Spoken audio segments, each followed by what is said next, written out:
रुक करता हूं। अध्यक्ष महोदय, भारत ने न केवल अपनी सैन्य क्षमता का प्रदर्शन किया, भारत ने न केवल अपनी सैन्य क्षमता का प्रदर्शन किया, बल्कि अपनी राष्ट्रीय दृढ़ता, नैतिकता और राजनीतिक कुशलता का भी परिचय दिया है। भारत अब किसी भी आतंकी हमले का निर्णायक और स्पष्ट उत्तर देगा। अध्यक्ष महोदय, हमने एक नई लक्ष्मण रेखा खींच ली है। अब आतंकवाद को आश्रय और समर्थन देने वालों को कोई शरण नहीं मिलेगी। और अध्यक्ष महोदय, भारत किसी भी तरीके से, किसी भी तरह के न्यूक्लियर ब्लैकमेलिंग या दबावों के आगे अब झुकने वाला नहीं है।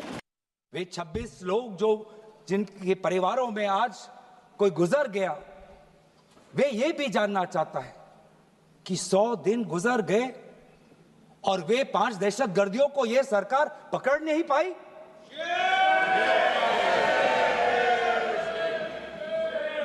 देश के वो लोग ये भी जानना चाहते हैं कि ये जो 5 दहशतगर्दे थे, दहशतगर्दी जो आए टेररिस्ट, निश्चय इनको किसी ने पनाह दी, निश्चय इनको किसी ने जानकारी दी, निश्चय ये पूरा जो 1 घंटा का जो उन्होंने गोला बारूदी की, उसके बाद ये फरार हो गए। उनको फरार होने में भी किसी ने उनकी मदद की और आज भी ये 100 दिन हो गए और सरकार के पास कोई जवाब नहीं।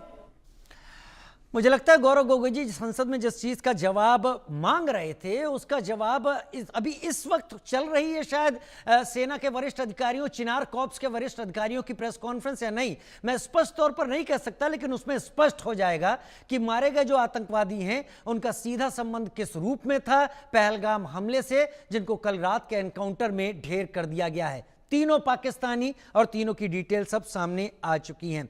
लेकिन मेरे साथ senior defence expert colonel retired Mayank Choubey भी जुड़े हुए हैं।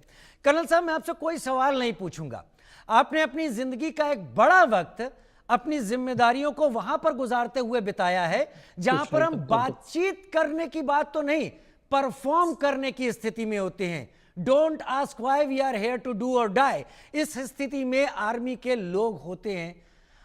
चिदम्बरम जी पूर्व गृह मंत्री, उनका बयान, हम उस पर ही चर्चा कर रहे थे। ये बयान जब आते हैं रिटायर्ड आर्मी ऑफिशियल्स इसको किस तरीके से लेते हैं? क्या सिर्फ राजनीति है या कहीं गहरे चोट आपको लगती है?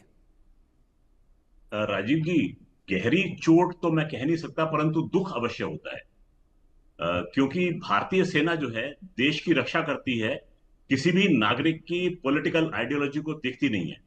उसके लिए अब हर भारतीय भारतीय होता है और अगर उसके पराक्रम पर प्रश्न उठाया जाए तो दुख होता है। मैं प्रश्न उठाने की बात इस समय आपको इसलिए क्लियर करना चाहता हूं क्योंकि भारतीय सेना के डीजीएमओ जनरल राजीव घाई ने अपनी प्रेस कॉन्फ्रेंस में टाइम के हिसाब से बताया था कि किस प्रकार से पाकिस्तान के डीजीएमओ उनसे सुबह को बात करना चाहते थे और उन्होंने बात करने का समय 3:35 का रखा था उनके साथ में, और 3:35 पर पाकिस्तानी डीजीएमओ ने उनसे दरखास्त की थी कि गोलीबारी रोक दी जाए और उन्होंने उसकी बात को माना और आदेश ये दिया कि 5:30 बजे हम गोलीबारी को दोनों तरफ से रोक देंगे। अगर ये बयान आ गया, इसके बाद में अगर कोई भी देश का नायक, चाहे वो डोनाल्ड ट्रंप हो या कोई भी हो, कोई भी ट्वीट करते हैं, तो मुझे तो अपने जनरल साहब जनरल राजीव घाई पर ज्यादा विश्वास है बनिस्बत किसी भी दुनिया के नेता पर। जब उन्होंने सबके सामने यह बयान दे दिया कि ये बात हुई है और सिलसिलेवार समय बताते हुए की, तो किस आदमी को शक हो जाता है कि ये बात गलत है। मैं इस समय प्रश्न पूरे भारत की 1 अरब 40 करोड़ जनता से पूछना चाहूंगा, क्या उन्हें हमारे जनरल राजीव घाई के बयान पर कोई शक है? अगर है तो फिर कहें कि ट्रंप ने जो बात कही है वो तीसरा व्यक्ति घोषणा कर रहा है। घोषणा करने के लिए तो कोई पागल भी खड़ा होकर बोल देगा कि मैंने युद्ध रुकवा दिया, परंतु युद्ध रुकवाने का फैसला जो था वो दोनों डीजीएमओ के बीच में हुआ है और उसकी बात उन्होंने कह दी है। अब ये बताइए इसमें डोनाल्ड ट्रंप का बयान बीच में कहां से आता है? जब जनरल साहब ने अपनी बात कह दी सो कह दी, बोल दिया सो बोल दिया, उसके बाद में चाहे कोई भी कुछ बोलता रहे, मेरे लिए पत्थर की लकीर है वो स्टेटमेंट जो कि जनरल राजीव घाई ने उस समय प्रेस के सामने दिया था। देखिए, ऐसा है कि एक बशीर बद्र साहब नाम के बहुत बड़े शायर हैं भारत में, उनकी उम्र इस समय 90 साल की, ईश्वर करे वो शतायु हो। उन्होंने एक बड़ा प्यारा शेर कहा है, कुछ तो मजबूरियां रही होंगी, यूं तो कोई बेवफा नहीं होता, जी चाहता है सच बोल दूं, क्या कहूं, हौसला नहीं होता। इस समय जो बयानबाजी चल रही है और जो लोग इस समय चिदम्बरम साहब के बयान का साथ दे रहे हैं, उनकी हालत जो है वो बशीर बद्र साहब ने अपने शेर में बहुत बखूबी बयान की है, और इस शेर को भारत की संसद में बहुत बार कोट भी किया गया है।